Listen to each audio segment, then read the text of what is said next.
শিবের রুদ্রাবতার বজরাঙ্গলী।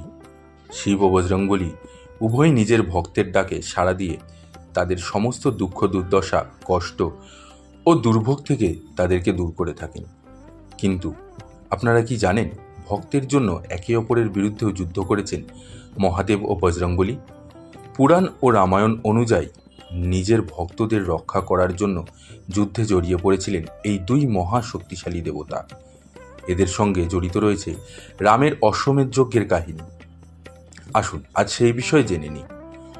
শত্রুঘ্ন ও রাজা বীরমণির মধ্যে ভয়ানক যুদ্ধ হয়। রামভক্ত হনুমান বীরমণির সেনার সংহার শুরু করে দেন।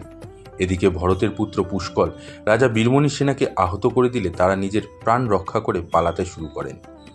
নিজের ভক্তের এমন দশা দেখে যুদ্ধ শুরু করেন স্বয়ং মহাদেব। শিবকে যুদ্ধ করতে দেখে শত্রুঘ্ন সেখানে উপস্থিত হন। যুদ্ধের মধ্যেই ভয়ঙ্কর যুদ্ধ আরও বেঁধে যায়। শিব বীরভদ্র ও নন্দীকে যথাক্রমে পুষ্কল ও বজরঙ্গলীর সঙ্গে যুদ্ধে পাঠান। বীরভদ্র ও পুষ্কল 5 দিন ধরে যুদ্ধ করতে থাকেন। অবশেষে পুষ্কলের বধ করেন বীরভদ্র। এটি দেখে দুঃখে ভেঙে পড়েন শত্রুঘ্ন। শোকাহত শত্রুঘ্ন ক্ষোভে পেটে পড়লে শিবের সঙ্গে যুদ্ধ শুরু করেন। 11 দিন যুদ্ধ চলার পর শত্রুঘ্ন অজ্ঞান হয়ে পড়েন। তা দেখে বজরঙ্গলী শিবের সঙ্গে যুদ্ধে লিপ্ত হন।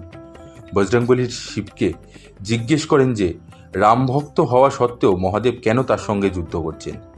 তখন মহাদেব জানান যে তিনি বীরমণিকে রাজ্যের রক্ষার প্রতিশ্রুতি দিয়েছিলেন, তাই তিনি রামের বিরুদ্ধে যুদ্ধ করতে বাধ্য। এরপর শিব ও বজরঙ্গলীর মধ্যে বিধ্বংসী যুদ্ধ শুরু হয়। বজরঙ্গলীর পরাক্রমে প্রসন্ন হয়ে মহাদেব তাকে বর চাইতে বলেন। বজরঙ্গলী বলেন যে এই যুদ্ধে ভরতের পুত্র পুষ্কলের মৃত্যু হয়েছে। অন্যদিকে ভরত অজ্ঞান হয়ে রয়েছেন, তাই তিনি দ্রোণগিরি পর্বতে যাচ্ছেন সঞ্জীবিনী আনার জন্য। ততক্ষণ শিবকে পুষ্কল ও ভরতের শরীর রক্ষা করার প্রার্থনা জানান বজরঙ্গলী। হনুমানের প্রার্থনা স্বীকার করেন মহাদেব। বজরঙ্গলী দ্রুত দ্রোণগিরি পর্বত থেকে ওষুধ নিয়ে রণভূমিতে উপস্থিত হন। এই ওষুধের সাহায্যেই বজরঙ্গলী পুষ্কলকে জীবিত ও শত্রুঘ্নকে সুস্থ করে তোলেন। এরপর পুনরায় শত্রুঘ্ন ও শিবের মধ্যে যুদ্ধ বাধে। শত্রুঘ্নকে এই যুদ্ধে পরাজিত হতে দেখে বজরঙ্গলী তাকে রাম নাম স্মরণ করতে বলেন। শত্রুঘ্ন ঠিক এমনই করেন। এরপরই যুদ্ধভূমিতে প্রকট হন রাম। রামকে দেখে মহাদেব তার স্মরণে যান এবং বীরমণি ও অন্যান্যদেরও এমনই করতে বলেন। এরপর যজ্ঞের ঘোড়া রামকে ফিরিয়ে দেন বীরমণি এবং এই উপায়ে যুদ্ধ সমাপ্ত হয়।